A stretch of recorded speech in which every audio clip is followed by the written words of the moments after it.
Welcome back to the Brew Crew Podcast, everyone. This is episode 236. I'm coming in hot. Thanks for covering down last week. and man, this is like new everything. It's crazy. It's awesome. Switch it up a little bit. Switch it up. We're gonna need a new camera though, but again, that's coming. But yeah, again, the stream deck is hooked up. It's just a different setup. So hopefully it pays off. Sound effects. It's awesome. We're gonna have visual effects coming. What? Soon. What was that? What? I don't know what that says. What? What? Stone Cold Steve Austin. Oh yes. What? That's awesome. Ooh, that's a little scary. For anybody who's scared by those, those types of noises. Yeah, hopefully we're not blowing out people's eardrums. We're not changing. Okay, before we get into anything, we have waited. It's live, and we're gonna do it live on camera. It's live, right? I should have had that on here. Oh yeah. UFC. We have waited. Yeah, they would probably sue me. Most likely. That is 100%. They love their property. So we have waited. So it finally came out last Wednesday here locally. Bush Light Peach last Tuesday here locally. Bush Light Peach. Bleach. Pat laughed when I called it bleach. Yeah. Did he try it? Has he tried it? He didn't tell me because I got it right off the truck. Oh yeah, that's right. Yep. So primed. Yep, it's primed. Question enough. mark. Okay. It's half primed. You ready? Yeah. 3, 2, 1. This is a big deal. Big deal. With how much we loved Apple.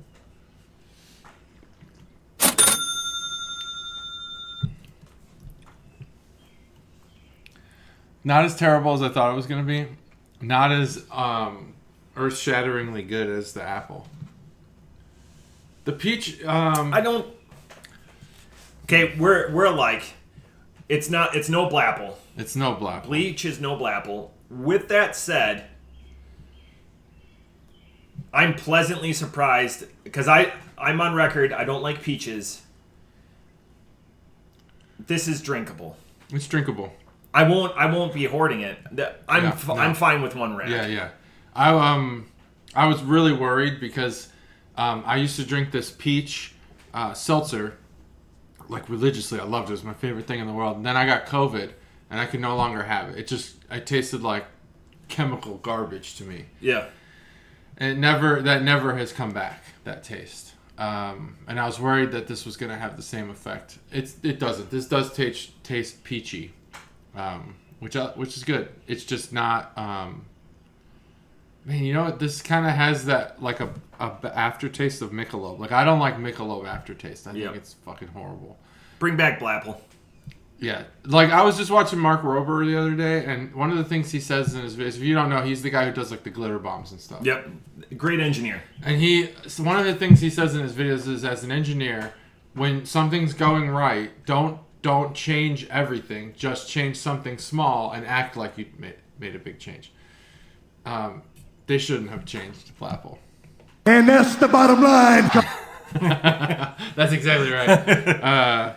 This is not a change. This is a complete course. This is not Blapple bleach. What they did to Blapple was they retired it like the Beanie Baby. I still with the Beanie Baby. I still love that the Beanie Baby craze is the two divorcing individuals in court, and they had the pile in the front. You know the one I'm talking about. I've heard the story. They're on the. You can Google it. The picture is there of them rummaging through and getting one at a time. Oh my god! I know. Imagine being the judge now and being like, I had to preside over this case. Right. Not at the time. I guess it makes it like if these were sports collectibles, no one would laugh about it. They'd be like, that makes sense. These people put their money into that. But, I mean, Beanie Babies crashed hard. Ugh. This is... Okay. What crashed the Beanie Baby? We could talk about that on the Beanie Baby podcast. On the Beanie Baby. Yeah, no, thank you for sharing this. This is amazing. My mom's grabbing she's got 2 cases coming. She was... So we'll have plenty to do. She did post that. We can do the comments. There's been a lot of comments lately. And I said this on the short last week that I did. We get the love for Stev. Believe me, we want Stev involved as much as he is. And I'm not trying to say that in a disparaging way. We love him and we want him to be, again, once we take off, he will be the producer. It's already it's already established. But we want to collectively congratulate Stev Steph just got a full-term appointment.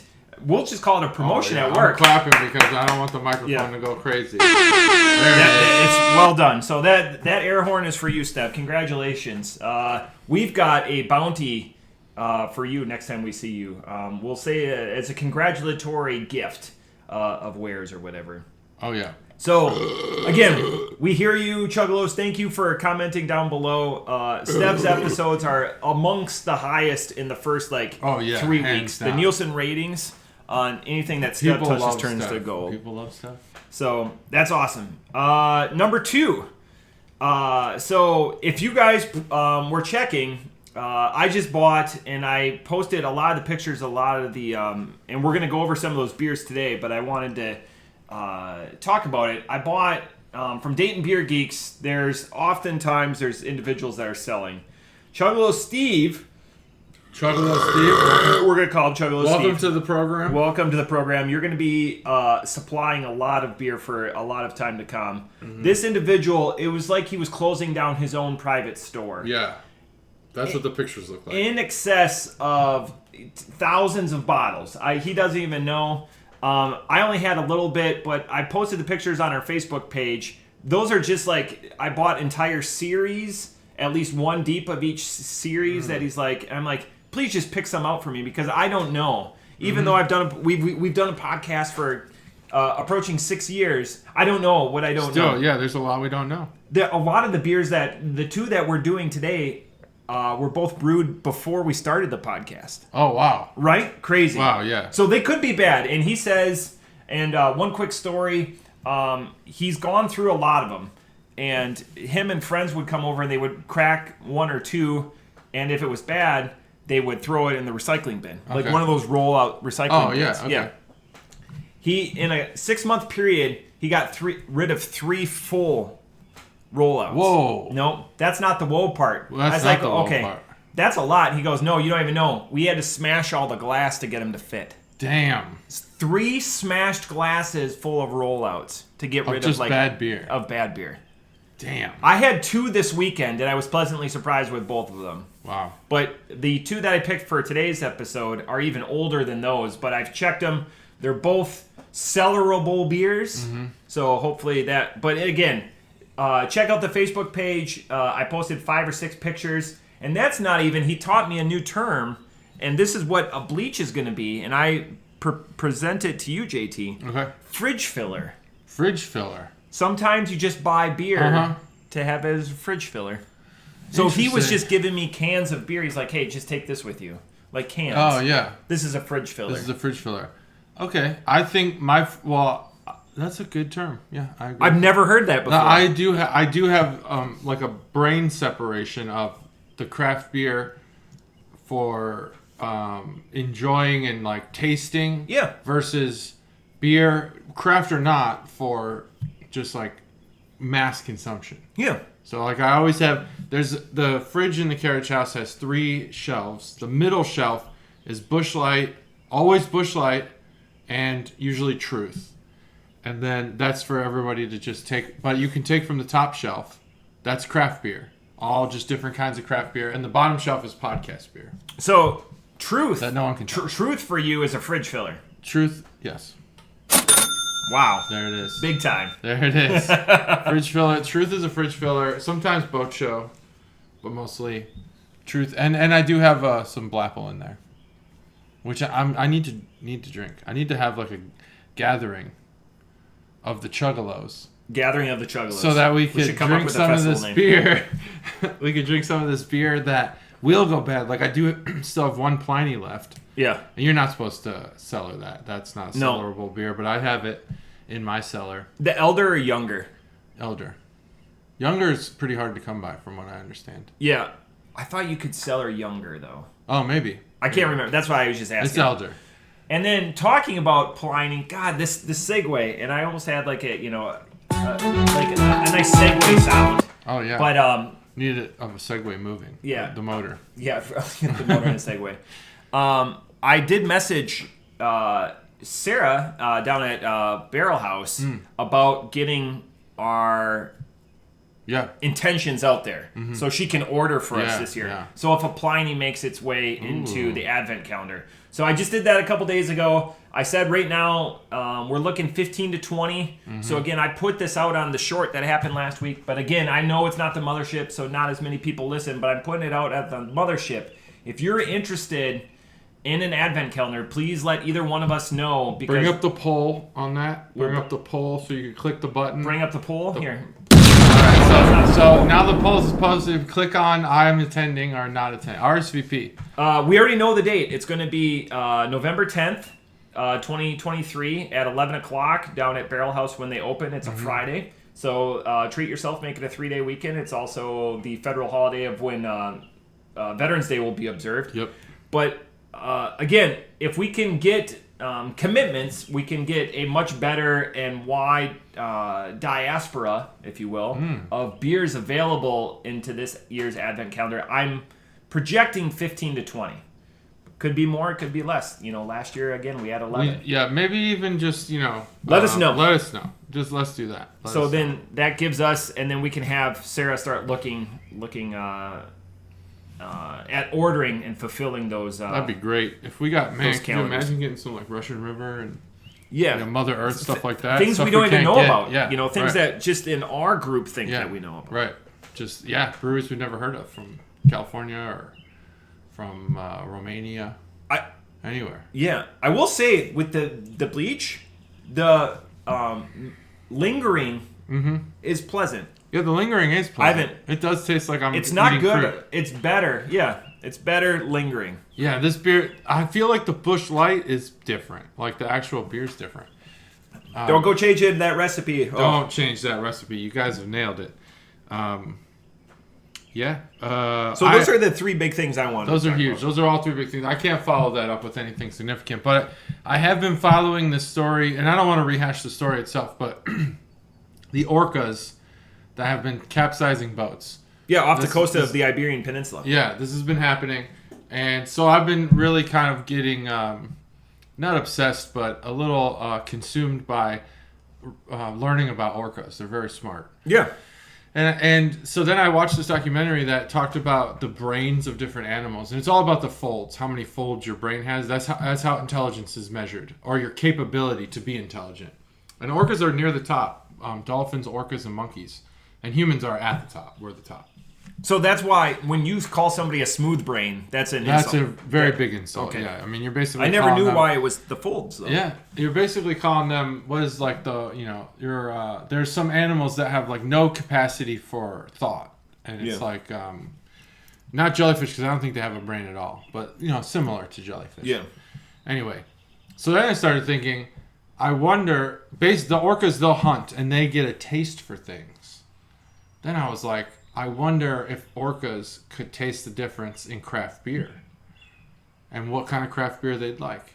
And then I started to think which other animals might like craft beer. But anyway, I don't know if this is a poll question or not, but if you could have a podcast with an orca, and this is to the Chuggalo, what would an orca's 5.0 beers be? Based on what you know about and you can think about this too. If you want to answer now, and then we'll have the Chuggalos in the comments. Based on what you know about their diet, they like seals. It's interesting because They'll in kill craft sharks. In craft beer, there's fish bladder. It's a clarifying agent. That's so true. That it makes sense. That's an actually intelligent point that you're making. Orcas probably love craft beer. Based on what you know, seals. They eat penguins. Very diverse diet. I don't know. What kind of beer do orcas like? Thought maybe that'd be a good comment. I don't know if we will ever get any deeper than that question. And how you layered it. And in terms of depth of the ocean. Where is it? That's the deepest one. I like that. That's a good one. Yeah, now it makes sense.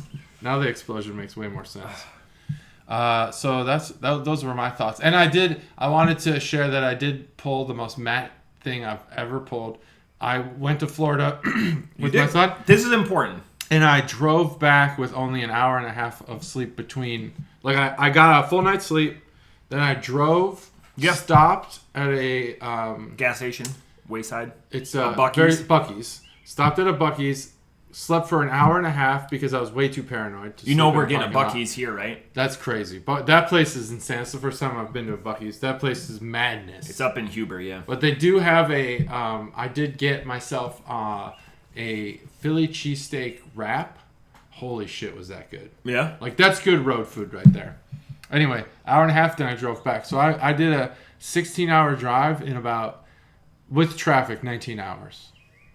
And I feel like that was a very Matt thing to do. Yeah, that's accurate. I've never gone that long. I didn't want to. 12. I Oh, yeah. just Well, couldn't you sleep. never want I to. couldn't sleep. You never want to. It wasn't working.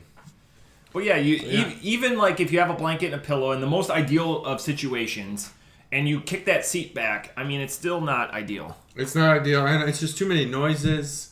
Like it's the weird light Buc-ee's for me. parking lots have cameras everywhere. Nothing will happen in a Buc-ee's parking lot Without they Buc-ee don't know knowing, about. without Mr. Buc-ee. And I was like, I don't know. I just don't like sleeping here.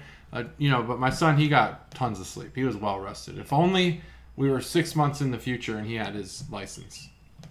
But Does he have his temps? not yet. He's got like 5 days to go till he can get his test. I just posted a picture of myself, my dad, and my dad's best friend. I saw that. And they took me halfway across the country on my temps.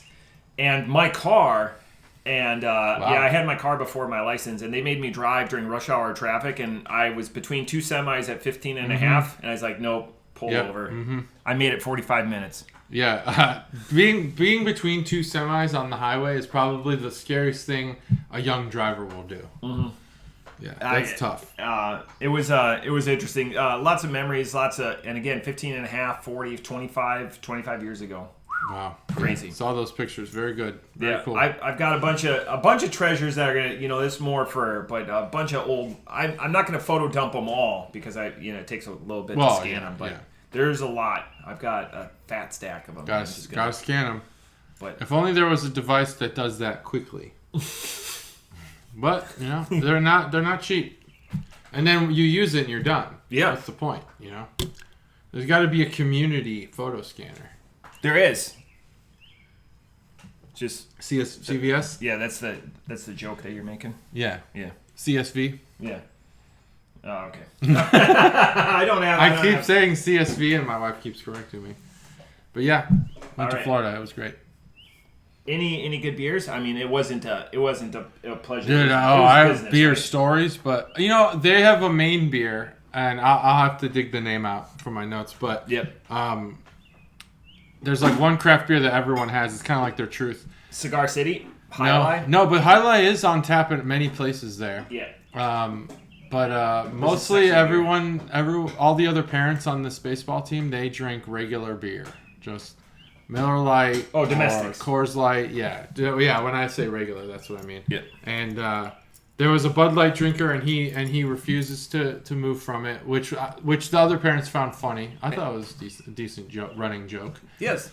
One, expect the jokes. Two, good for you for sticking to your laurels. Yeah, right. So yeah, that was it. Or So did I have good beer? You can separate it. Yeah. I got 2 beers from Florida, so we'll see if we got good. I will say where the one thing where I would come in defense, like I don't agree with Tom Cruise's ideals outside, but the guy makes some damn fine movies. Right. Separate them. Yeah. Yeah. Mm-hmm. Got to keep them separated. I don't really care either way. If you drink beer, drink beer. Yeah. Speaking of beer, we'll do a little segment. Out of the beer. I'm definitely beer canner segment. Music. Okay. But we could use it for both. All right. So this beer came from Chuggalos Steve. Again, he didn't gift it to us or whatever. I purchased it. But this is one from his archives. So this is a Belgian porter from 3 Fonteinen. If you remember them, we had them in our advent calendar on the 16th last year. And this is an interesting name. It's a Zwet B. Zwet B. Zwet B. So that's like a URL because this is from Belgium.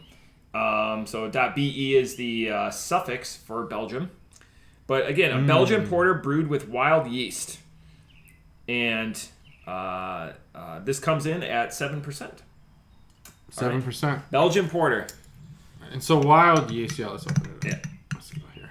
Also brewed in 2015. So we'll see. Ooh, yeah. 3, 2, 1. All right. Perfect crack. So I have 2015 glasses. Yeah, This I'll is use it. cellarable, but it's getting, Yeah, you could smell the cellar in this beer. Ooh, it's dark. you're getting right to Wasn't the. expecting that. You're getting right to. Well, with a porter, you think? Oh well, yeah. I guess I thought that you said this. Oh yeah, porter. Okay, I don't know. I heard ale. I but wanted you to said go porter. something zany, Yeah. and I was just going This through. is zany. I actually thought it was I wet. I wet. That's what I thought it was called. I wet Oh.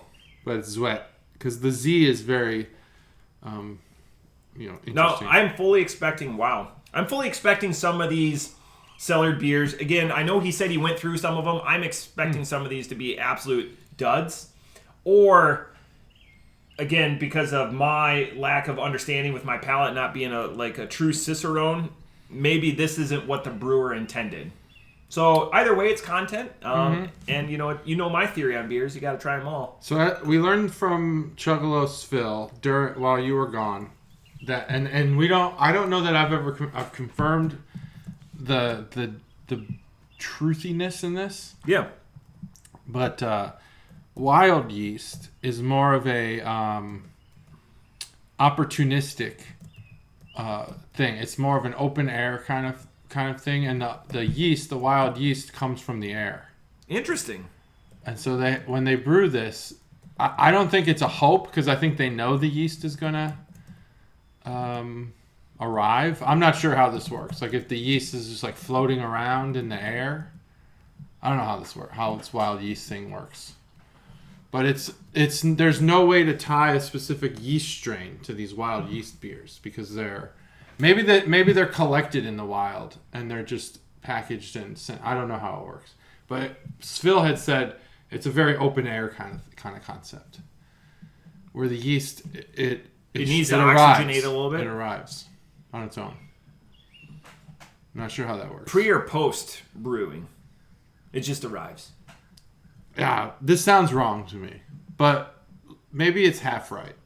Yeah, Maybe it's there's probably some truth. Maybe in there's like a yeast collection mechanism, Yeah. and the yeast is still sold and packaged, store bought or whatever, or distribution bought, but it's not tied to a strain. A lot of yeast will have a name. This is just wild yeast. So maybe it comes from the yeast feast. Oh, it's not like a pure strain, so you can't just say like, oh, this is a. Yeah. It's just an amalgamation of a lot It's of just like yeast, here's as long as this they're wild. place where yeast goes a lot. And Yeah. we collected it and packaged it for you. Why did the yeast cross the road? It sounds Yeah. like we're setting ourselves To get to up the for a joke. Belgian porter. So you can find out more from the 3 Fontenin. I'm going to spell this out because it's the number 3, FONTEINEN.BE. So Belgian. And again, what I like about their website is they have an about section and it says the future stems from the past, and this was just updated in October of 22, and it says an 18-minute read. Oh, that's Like too long. it actually gives the Is that Medium? Are they on Medium? This- The Medium website? the stat. I don't know what a medium. Medium.com is a place where you can post blogs and stuff, and it'll actually tell you how. It doesn't look like Medium. It will tell you. It might be though. It'll tell you how long based on the words and like the word, what type of words are in it and how many of them there are. How long it should take a human to read it. Interesting. I don't know what word count that is. Yeah. Because I got my word count tested recently. It was like how- 180 something. How many words you could read or comprehend? Yeah.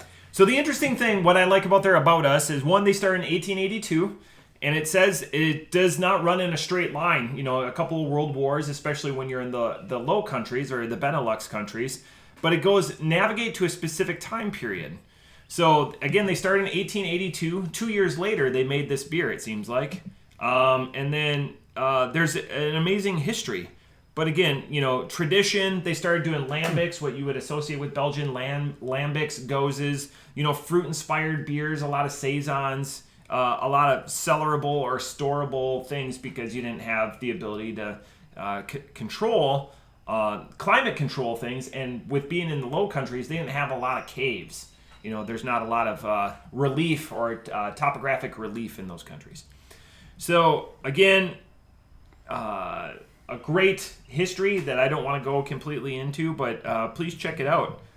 As my eye, when I see these beers, is always attracted to this brewery because of their history with goses and lambics and their tradition in seeking those. We've got tons of new information on wild yeast, but basically, Phil's right. It doesn't just arrive in the beer, so you don't just like put the brew out and it just like yeasts up, but it grows. The wild yeast, it says, wild yeast live all around you. They live on the surfaces of your home, your skin, fruit, vegetables, flour, blah blah blah. So if you create a moisture, carbohydrate-rich environment, they'll grow. Yeah. Just grow naturally. So that's what it is. So they do that. They create these carbohydrate moist environments, and they grow, and then they turn them into like bricks, little bricks. That makes sense. Collect them, put a brick, boom, put it in your beer, and they use it to make bread a lot of times. That's how they used to make bread. Yeah. Back in the old days, they would just scrape your skin, get all the yeast off of your skin, and then they would make their bread and eat yeast skin bread. I mean, you got to go with where you can get it from. Skin bread, by the way. I don't have a pen. I do have a pen, actually. I'll write that down. Skin bread? I'll put it down.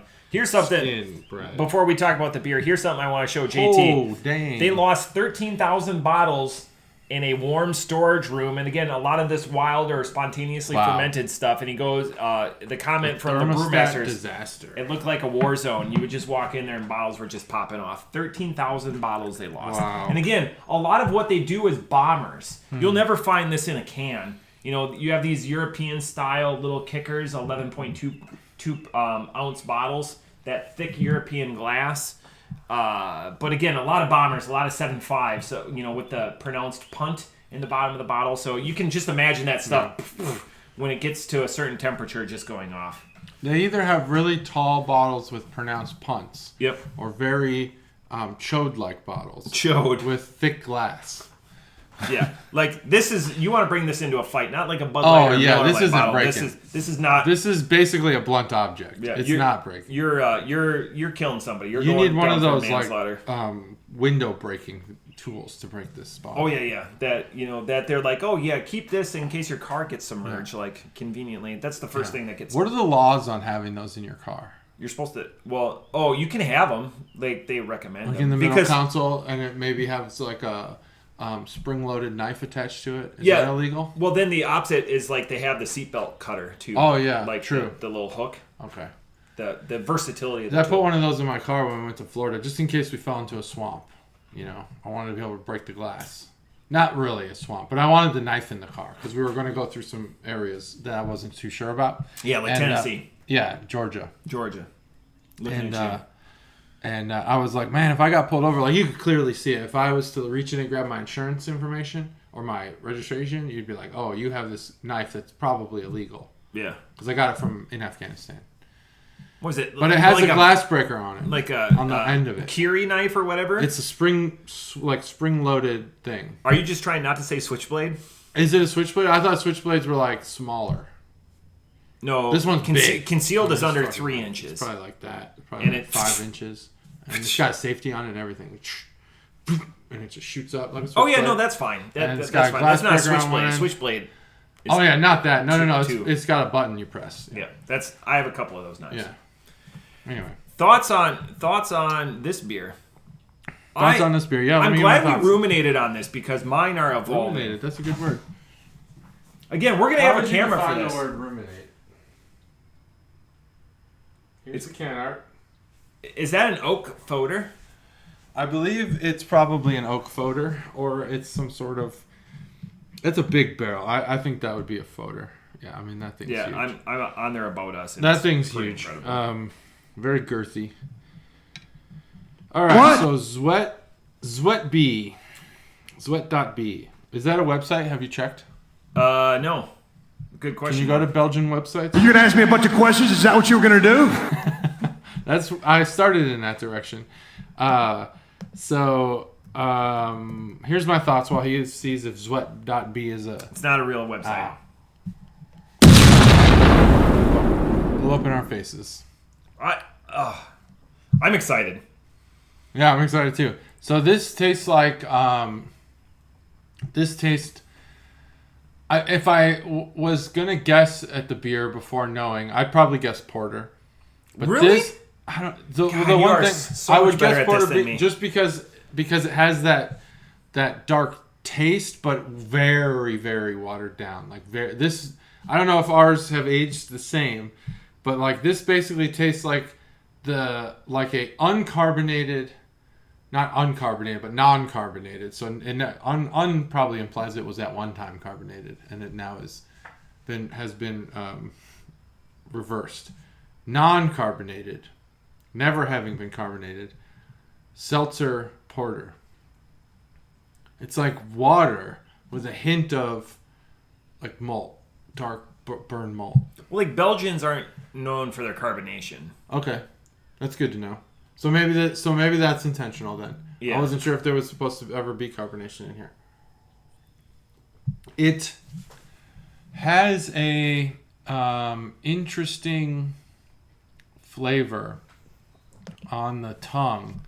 That on the back end, it's the bitterness, the porter bitterness, that burn malt, almost coffee, but not quite. Maybe kind of, I don't even know. It's not chocolate. It's just bitter malt.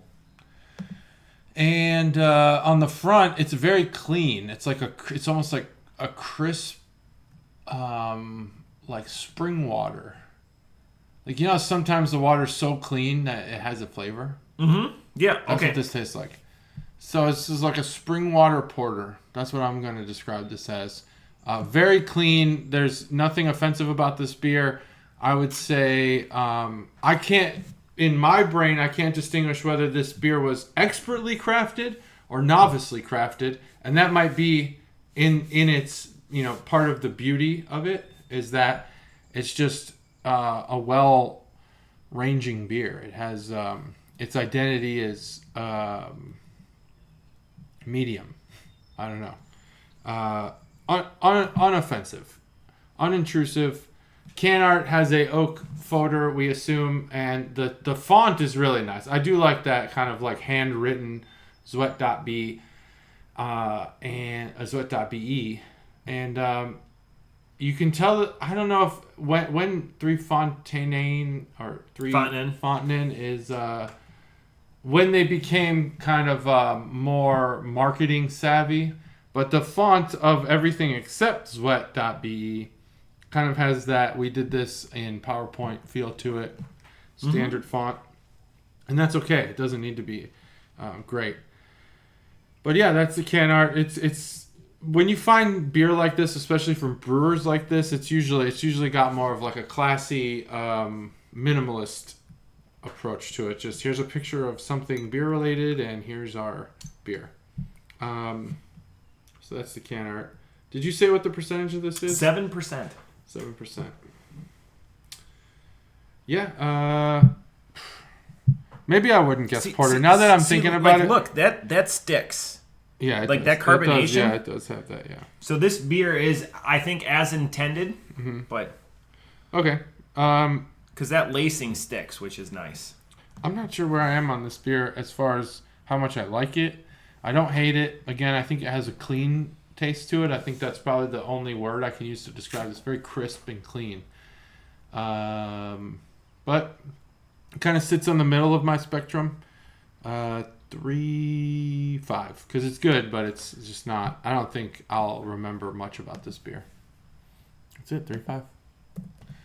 The interesting thing, I just got done with my beer. So what I did, I don't like to preload myself with information, but I go to not Untapped because Beer Advocate I feel like is a better repository of gauging where the community is at beer scores. Okay. And there was 2 reviews in the last year. Otherwise, the most recent review of this beer was 2020. Wow. And then it was 2020 south of that. They only brewed this beer from 2010 to 2015. Wow. So this is the last iteration of this beer. And a lot of people were having it at 6 and 7 year intervals. Okay.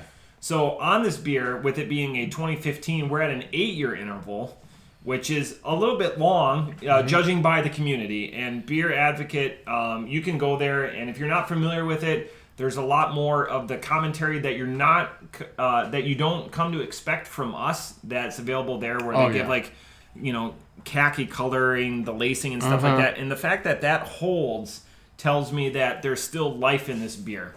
The one thing that really pairs well for me on this beer to this, I tried so hard to get a sound effect like off the top rope and stuff like that. Like, again, I spent a little bit of time.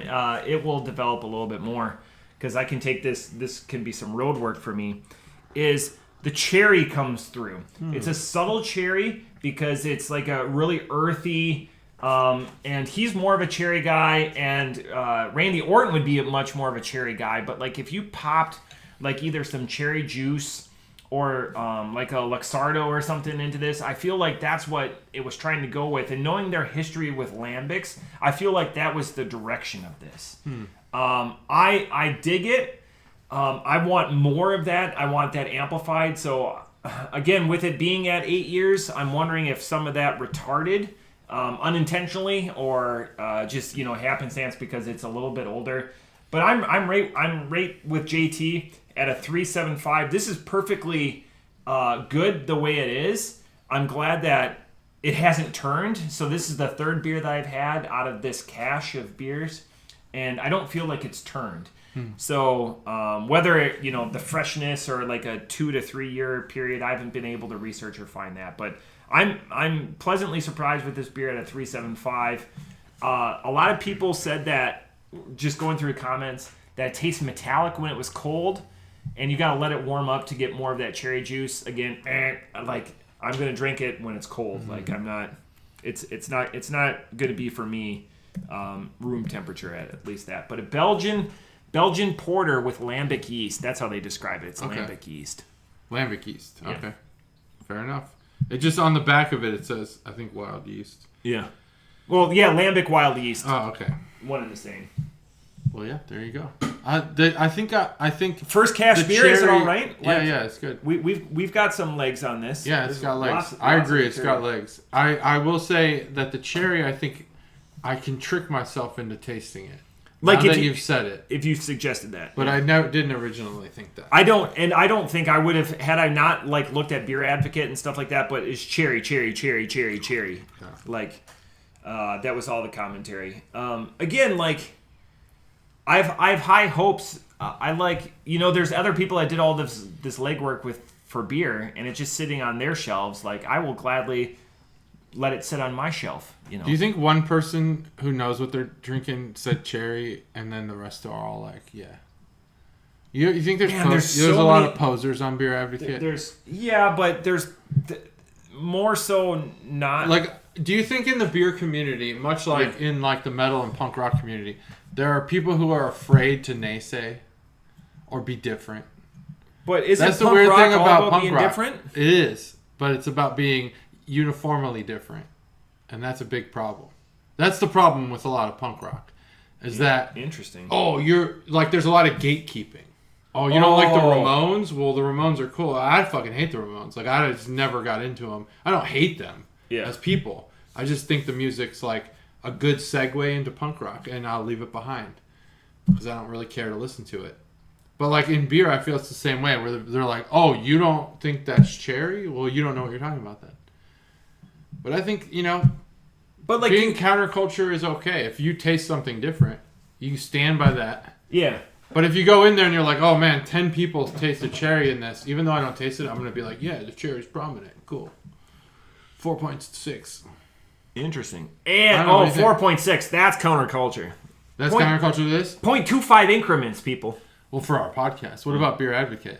Oh yeah, they're like. Are they on a 10-point scale? Yeah, they go to the 100th digit. Oh, 100. That's right, 100. Yeah, and there's been like 382. Yeah. So they'd be like, oh, 76. Yeah, that's the 100th of the decimal. Yeah. You're thinking of rate beer. Okay. Where it's 1 to 100. 1 to 100. Okay. Anyway, we can move on. No. Do you think it's counter? Do you think there's a big counterculture, or do you think people are scared?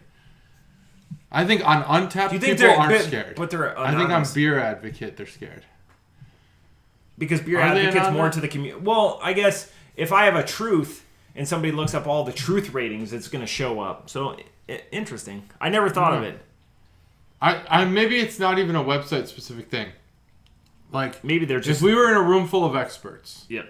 Do you think you would have be influenced by what they said, or would you be honest? 100%.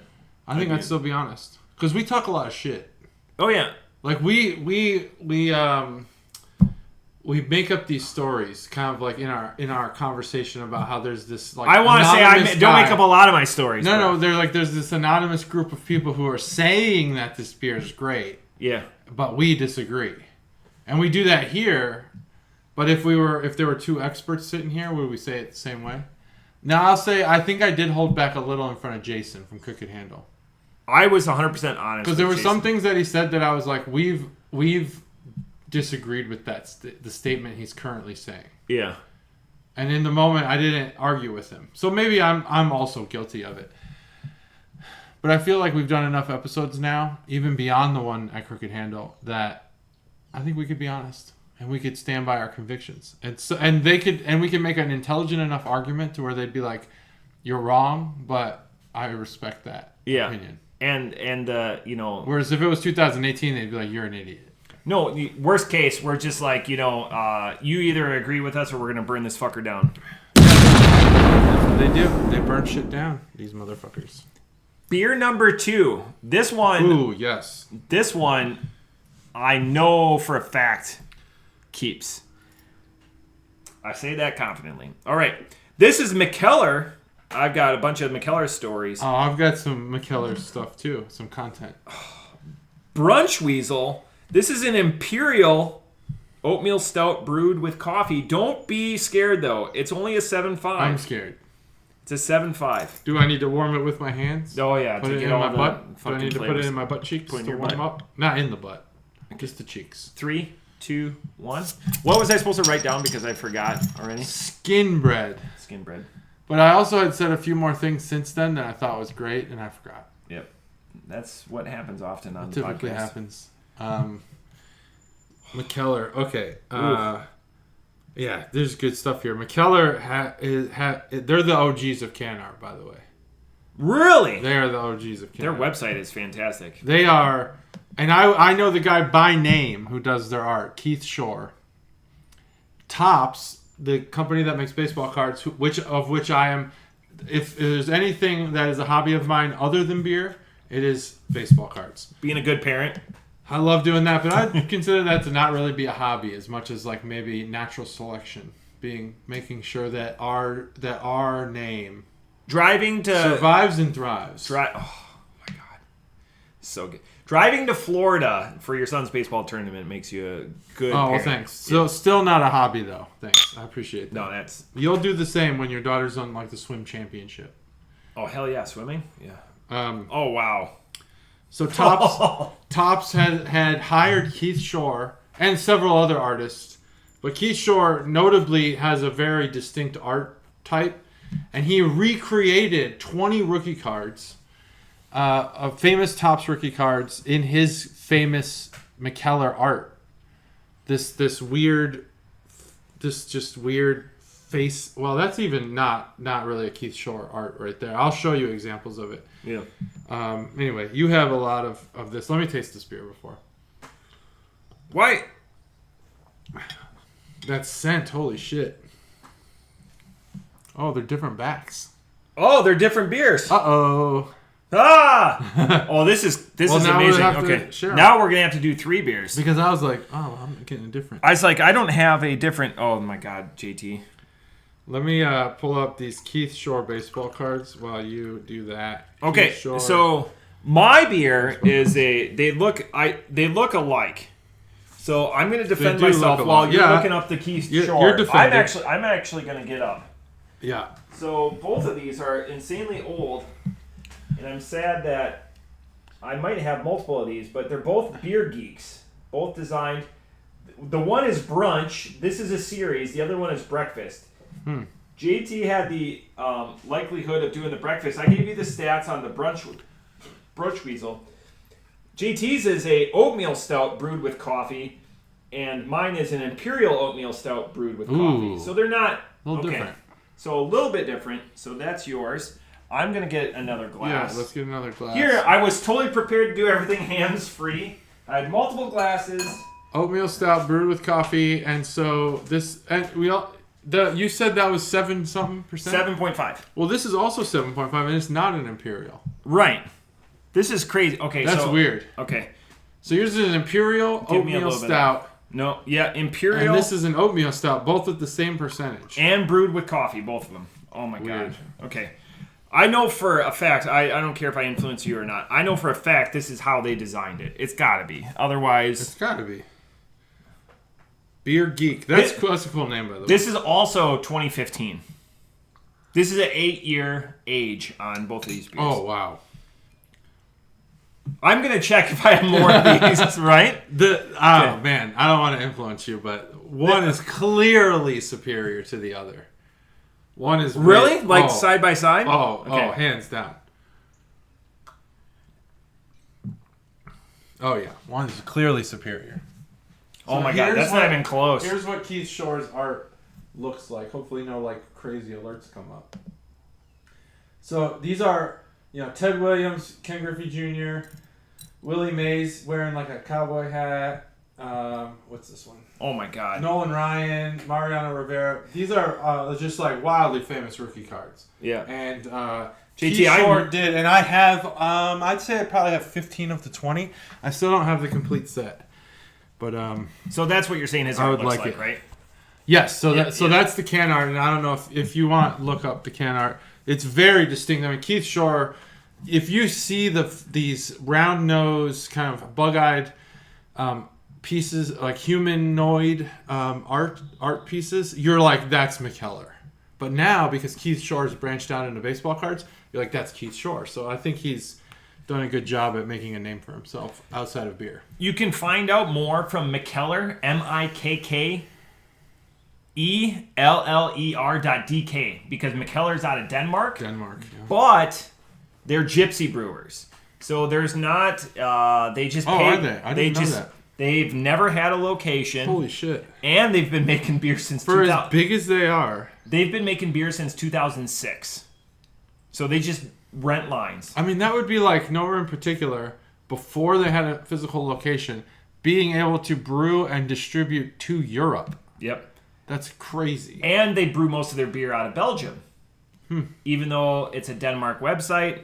And again, there's other terms for gypsy brewing. Another one is cuckoo brewing or phantom brewing. Phantom brewing I heard about, but not cuckoo. Not cuckoo. This is... I feel bad. They looked... I thought they were two of the same bottle. It actually makes it better that they're not. Now we've done 3 beers on this. Better content. Well, 4. Yeah, 4. With the bleach. But we didn't rate that one. Yeah, we are not going to rate that one. No, we're not. It's your rating is it's not a blapple. Mm-hmm. The rating scale for that is a blapple. It's not a blapple. Wow. All right. So double beer. There, as JT tipped his hand, but there's not. There's a difference between these beers, even though it's an imperial oatmeal stout brewed with coffee versus a oatmeal stout brewed with coffee. Mm-hmm. And the imperial process is what exactly? And they're both 7.5. More malt.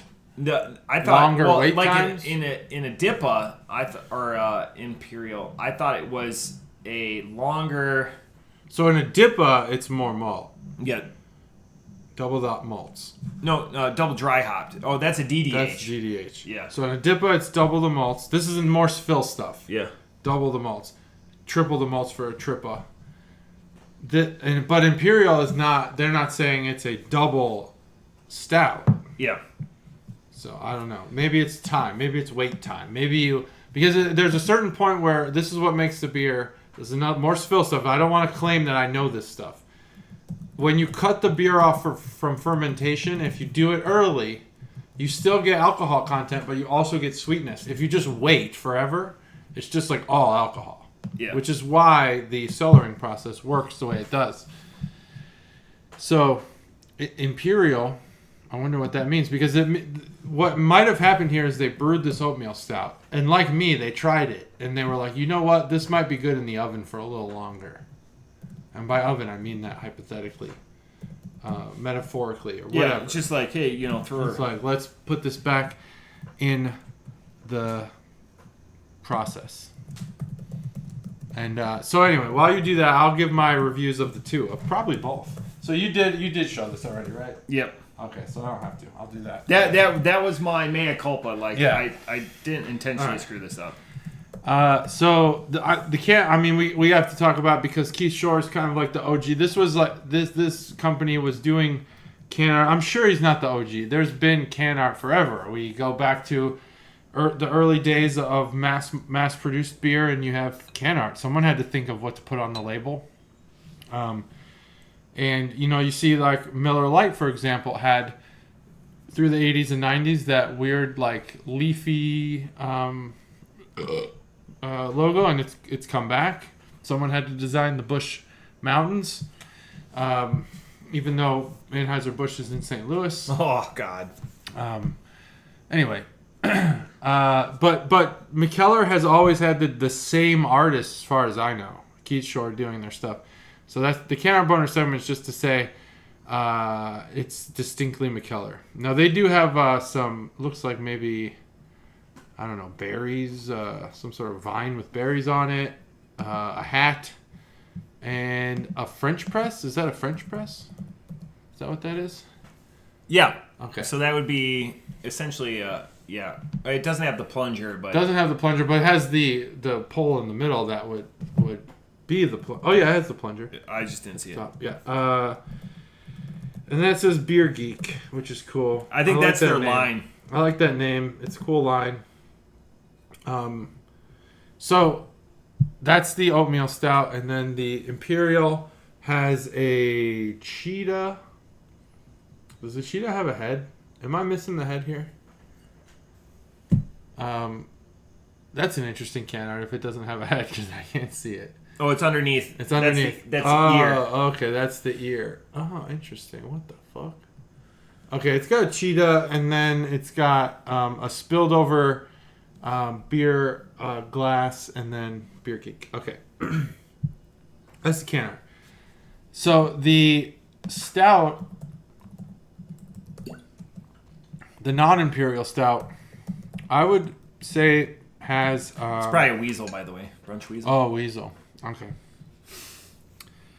This has it's very coffee-like, black coffee, but not great black coffee, not bad black coffee. So I would put that scale like, God, what's bad black coffee? I used to drink when I would use cream in my coffee. I would drink a coffee called Black Silk from Folgers, and that is because it's like their darkest roast. Yeah. Now Black Silk, great coffee. I wish it was like a great name for coffee. Now I had, since quitting cream, I had recently had the Black Silk, and it was fucking awful, like just terrible coffee. Go ahead, Stone Cold. What? Yes. Had it and it wasn't good. That's what this reminds me of. It's got a very dark coffee like dark roast coffee. And not great, but also it's very muted. This is a subdued stout. This stout, in my mind, borders on porter because of how subdued it is. I would expect a richer flavor from the stout that I'm getting with this, and what I'll do is I'll transition into that richer flavor with the Imperial, because that does have a richer stout flavor. It has like a thicker mouthfeel than, even though it's probably the same viscosity, to steal a word. But boy, does the Imperial have just like miles a better taste than the regular stout. The regular stout, I think, I had my first sip of these two beers was the regular stout pre having had the Imperial. I was like surprised at how much you liked it, because I thought you were drinking the same beer as I was. And to live reaction, recall that memory, which was only a few minutes ago, I give this beer, the regular stout, a 2.75. The breakfast. I was not impressed with it. Now the Imperial, I do like. And it might benefit, its score might benefit from having been paired together with the non-imperial. But this beer has far more flavor. I never ever thought of my stouts as having a preferred mouthfeel, but now I do because of this experience. And I think that this beer has it. It's exactly what you want in a stout. And I like it. I think it's really good. It's very drinkable, very approachable. The bitterness doesn't attack you. I actually think you could drink this in the early days of a stout journey. So we talk about beginner beers. It's not a beginner beer, but it is a beer that after you understand what stouts taste like, you could have early in your stout drinking journey. Because it is very just smooth and not bitter. I think this beer is a 4.0. 4.0. It's amazing. Both these beers, they're like the same beer. Where does the oatmeal come in? You're gonna love. I'm gonna hit you with some stats. Do you know anything about oatmeal in the brewing Do you have the process? cap? That might be it. It's 2016. I know which one's mine. 2016. Okay, so both of them are 2016. Oh wow! Look at The breakfast is brewed in San Diego. Wow. The Bunch Weasel is brewed in Norway. No shit. So wow, crazy. Same year, and that's if you're gonna go gypsy, go big. European dates, by the way, with Yep. day first. Even the San Diego one. It's interesting. Well, that's how I do my preferred. I'm very so like I was born 17 Mar 83. That's how I write it. 17. Yeah, that's a MAR. military style. Yeah, that's 100%. But this is a European style with day in numbers, month in numbers, year in numbers. Okay, so we are making lemonade out of lemons. Okay, so this Bunch Weasel, both of these beers scored very well on Beer Advocate. Okay. The interesting thing is the Bunch Weasel has a lot more recent in the last 2 years than the Breakfast does. So that's how I found out like where they were brewed or whatever. Okay, so I will go first with the Breakfast. And the interesting thing is I think that these paired that way is the reason why I have the feelings I do. So off the top rope with the Breakfast, I'm at a 2.5. Ooh. It's just dull. We're close. I'm surprised. There's not much to it. Yeah. It's a one note stout. Whatever the Imperial the Bunch Weasel, it's got a sweetness from that malt that lingers through the whole thing. And I don't know, like in my brunch, I typically want savory, but this has like a pleasant sweetness, like a dark fruit almost. Like maybe it's the 3 font carrying over, but it's fantastic. I would buy this Bunch Weasel. I don't think they make it anymore. Oh yeah, I'd buy that for sure. It is fantastic, and again, having them both, if we ever play this back or listen to it, the reaction, like JT's like, he's over there having an orgasm, and I'm here just getting like a sandpaper blowjob or a hand job, excuse me. Hey, like, either way, it's not good. either way, it's bad news bears. But man, like, God, it's really good. Like without advertising that, so like the oatmeal or whatever, that just gives it body and voluminous. But like this being the Breakfast is not. How does oatmeal play into the brewing process? I think they just give it. They just put it in there. Yeah. Is it like steel cut or whatever? Like milled though. Milled. Yeah, so milled. like, Yeah. So it's not It's just like that gross oatmeal that no one likes. Yeah, unflavored. It's not the unflavored. Yeah. Brown I sugar. want brown maple. sugar and cinnamon. That's we used to get the variety pack. So did we. Nope. Now it's all the maple. What one was left at the end? It was always the apple cinnamon, but the green one. Everyone's gonna know it as the green one. The green one, yeah. That's what I like. Blueberry, strawberries and cream, and brown sugar always go brown right sugar, away. Yeah. It's the same thing with like and the best Pop-Tart. The apple one has like those little apples in it, and everyone's like, "Fuck that." You're trying too hard. You're trying too hard. Yeah. You don't need to. But God, this is a mistake on all accounts. I thought I had everything planned out, and then I give up two separate. What does Jason Mraz call it? A beautiful mistake. I wouldn't know anything about Jason Mraz. You should. You should listen to Jason Mraz.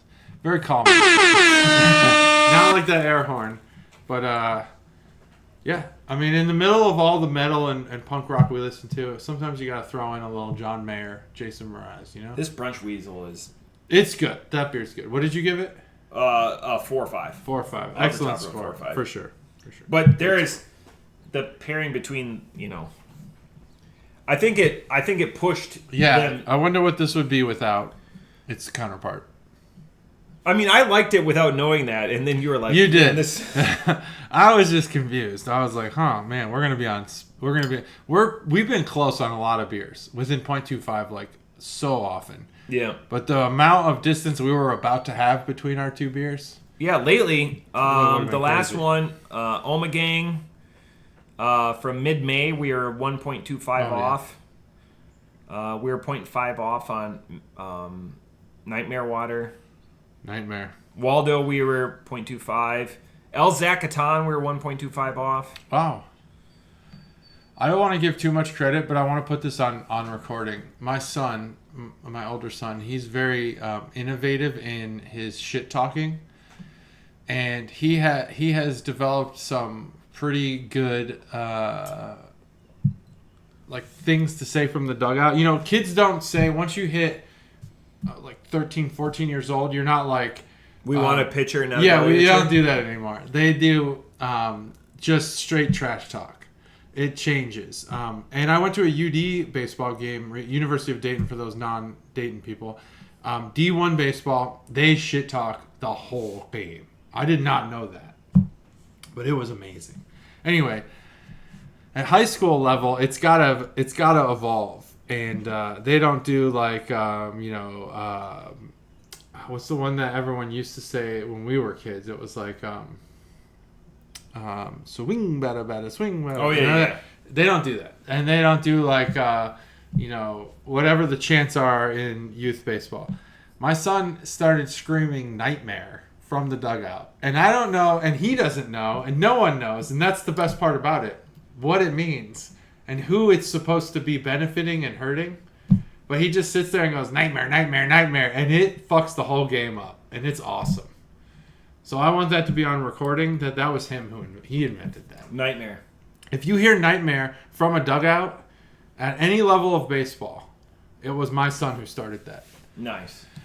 You will, because it's catching on. And I want it on recording too, and I'm just going to show JT how many games am I in first place. Yeah, I was going to ask you about this. How do you keep winning by so much? 14. And the only time I think recently that you haven't won by a lot was against me. Against you.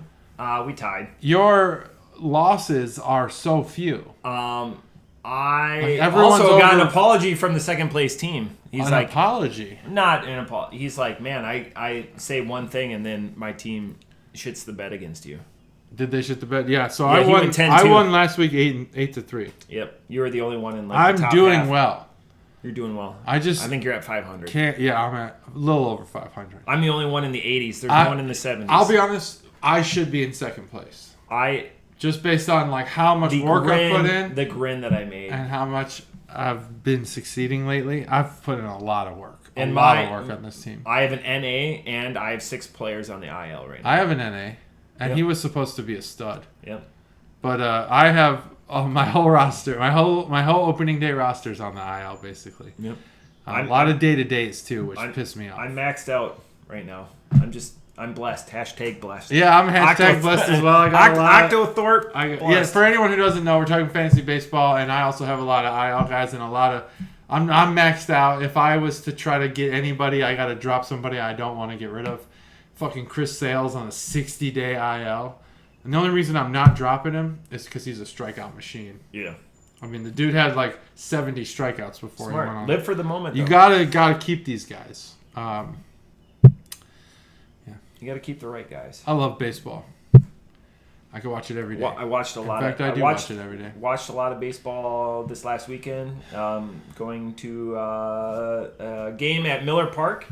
Ooh. Beer related. Yeah. It's not American Family. Fuck off. It's American Family. Like U.S. Cellular's become guaranteed rate. This is the Park U.S. Cellular. This is the part of the podcast where Steb is like, oh, that you can tell Steb's out. double-digit beers. He's already stopped listening. My mom's the only person listening because she loves baseball too. Yeah, she. But if it was wrestling, she'd check out too.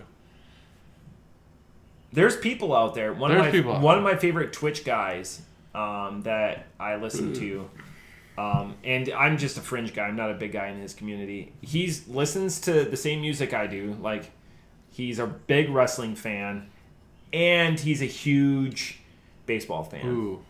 I have a new idea for a podcast that I've been tossing around in my mind. Yeah. That we should explore. Yeah. And it needs 2 people, so you're the right person for it. It's not really a podcast. We'll talk about it. If we could just make money off of talking and drinking beer. No, we can't. That's what I think. This next idea is we can make a lot of money. But yeah. What I've asked this before. I think my kids are gonna be pretty good. I don't think they're gonna. No, I'm not stupid. I don't think they're gonna be like good at baseball. I don't think they're gonna make it to the MLB. And if they do, it will be to my surprise because most kids, by the time they're like 15, whether they're gonna be even minor leaguers. Yeah. But let's say that they were going to be in the MLB. What are the fantasy baseball rules on your own kids? You got to get preference on drafting them. And it can't count against your draft. I will say, because I will have probably won the year before, that you get to draft your own son. That's good. But I have 2. So for 2 different years, I get to have... Yeah, there'll be 2 different drafts. They just get assigned to your team. Okay, good. I'm glad that let's agree on that now because it's going to come up. It's going to come up. People may fight me if they happen to be the next Acuna or something like that. Yeah, that's probably. I mean, if I went deep in drafting. I don't know. My older son, he's currently batting cleanup and pitching no hitters, so he's kind of Ohtani-esque. And I got fucked on Ohtani because I had both the pitcher and the hitter his first year. Yeah. Can we make a baseball bet? And none of us have. We don't have a baseball bet yet this year. Yeah, we don't have a baseball bet. Luis Arias, finishing batting average. Finishing batting average? Okay. You're going over under, or are we going to say a number? Should we do a number? Would be hilarious. Give or take like 10. Ooh, you're okay. So I was going to say like. But I like over under maybe. Over under. You like over under maybe. Okay, 225. No. No way. I mean, I'm taking the over. Over. Yeah, I'm taking the over. Okay. Over under 343. 343. That's pretty low. So, and I will pose to you. Mm-hmm. You get to pick 343. 343 is that's your line. I'm going over. Okay. I will take the under. You'll take the under? Yeah, I feel like you didn't want that. I will take the under. If we did pick a number, give or take 10, 0.01, what would you have said? 337. Really? Yeah. Okay. All right, I'll take the over then. Okay, so 343. Because I would be at like 381. Okay. We'll write it down. Not yeah. I have some notes I just discovered. We'll do that in another podcast, but some old commercials. Oh, I have them all. I have a trove. Got a trove. So 343. Over. All right, I'm over 343. All right. There we go. Yeah, that's it. I don't know if you have more. You want to talk more? I mean, I always want to talk more. Well, we could talk baseball, wrestling, or beer, or we could just say that's the episode. That's the episode. We're gonna keep talking though. Yeah, that's the episode. Join us next week for more great beer content. I have been updating the audio podcast, by the way. If you guys haven't noticed, ooh, I just have been doing it very sporadically. My mind works weirdly. I get I do it and then I get distracted and I don't. We've got return an to it for intro many coming days. too. There's an intro coming, and there's a lot of things. Like I said, it's fun tools. They're coming. Yeah. If you have any beers that you can get your hands on 20 to 25 of them and you want to contribute to the Advent calendar, now's the time to start acquiring that beer. Yeah, let me know because All right. I can transport. All right. That's it.